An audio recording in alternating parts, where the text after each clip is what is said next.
그림 한 점이 한 여자의 인생을 통째로 망가뜨릴 수 있을까요?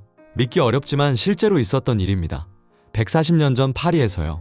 한 여자가 있었습니다. 파리 사교계에서 가장 아름답다고 소문난 여자였죠. 그런데 단 한 점의 초상화가 공개된 순간 그녀는 사람들의 비웃음 속에 매장당합니다.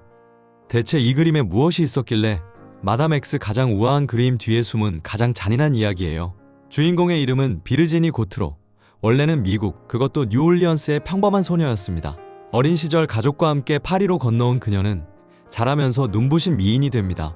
그리고 부유한 은행가와 결혼해 단숨에 파리 상류 사교계의 별이 되죠.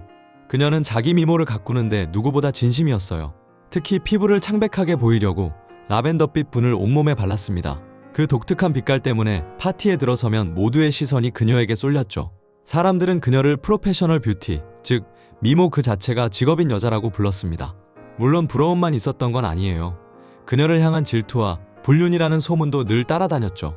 바로 이 여자를 한 젊은 화가가 눈여겨봅니다. 미국에서 온 야심가 존 싱어 사전트였어요. 당시 사전트는 실력은 뛰어났지만 아직 크게 이름을 떨치진 못한 신인이었습니다. 그는 생각했죠. 파리에서 가장 화제인 이 미녀를 그리면 단번에 스타 화가가 될 수 있겠다. 보통은 화가가 주문을 받아 그리지만 이번엔 반대였어요. 사전트가 먼저 그녀를 찾아가 부탁합니다. 다른 화가들의 제안은 거절하던 그녀도 결국 사전트의 붓을 허락하죠. 두 사람의 속셈은 사실 같았어요. 이 그림으로 둘 다 더 유명해지고 싶었던 겁니다. 사전트는 그녀를 가장 도발적인 모습으로 담기로 합니다. 새까만 드레스, 도도하게 돌린 옆얼굴, 그리고 분을 발라 빛나는 새하얀 피부. 그런데 그가 그린 첫 버전에는 결정적인 한 가지가 더 있었어요. 오른쪽 어깨를 보세요. 보석으로 장식된 드레스끈 하나가 어깨 아래로 스르륵 흘러내려 있었습니다. 지금 우리 눈엔 별것 아닌 것 같죠.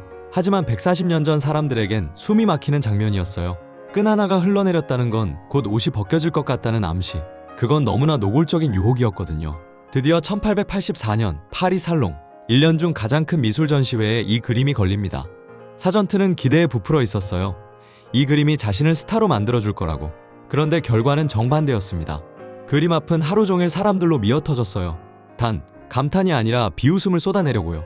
여자들은 손가락질하며 비아냥댔습니다. 어머, 여기 그 잘난 미인 납셨네. 어쩜 저렇게 천박할까? 비평가들도 가세했죠. 흘러내릴 것 같은 저 드레스, 너무 외설스럽다. 사람들은 흘러내린 끈 하나에 그녀의 평소 불륜 소문까지 죄다 갖다 붙였습니다. 하루아침에 고트로는 파리에서 가장 해픈 여자라는 낙인이 찍혀버려요. 견디다 못한 그녀의 어머니가 눈물범벅이 되어 사전트의 작업실로 찾아옵니다. 온 파리가 내 딸을 비웃고 있어요. 제발 저 그림을 내려주세요. 어머니는 애원했죠. 하지만 사전트는 거절합니다. 대신 흘러내렸던 끈을 어깨 위로 슬쩍 고쳐 그렸어요. 그러나 이미 늦었습니다. 고트로는 사교계에서 완전히 외면당했고 다시는 예전으로 돌아가지 못했어요.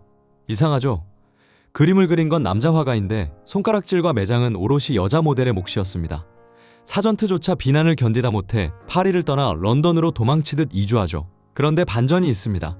사전트는 이 저주받은 그림을 버리지 않고 무려 30년을 곁에 두었어요.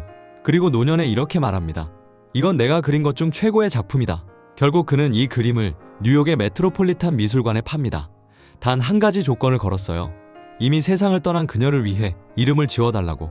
그렇게 비르지니 고트로는 영원히 마담 X가 되었습니다. 그녀를 무너뜨린 그 그림은 오늘날 미술관에서 가장 사랑받는 초상화가 되었죠. 명화의 비밀, 다음 이야기도 놓치지 않으시려면 구독으로 함께해요.